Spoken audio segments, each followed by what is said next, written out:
Hi, Tracy McElfresh, Tracy Sewing Studio, here today with tips in under a minute. Our group, the local group, the Dayton Garment Designer Meetup, is having a cleaning challenge this month. So I'm here in my home studio to show you a few of my messy areas that I'm thinking about trying to get together. But it's really not that easy. It doesn't look that messy when you look around the room, but I definitely have some problem areas. So let's get started.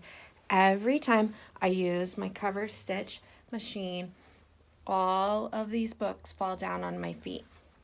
What I'd like to do is put a shelf up on this wall and get my little doll up there and make it look really nice, except for behind this poster is a bunch of holes in the walls from nails from previous design options that didn't work out.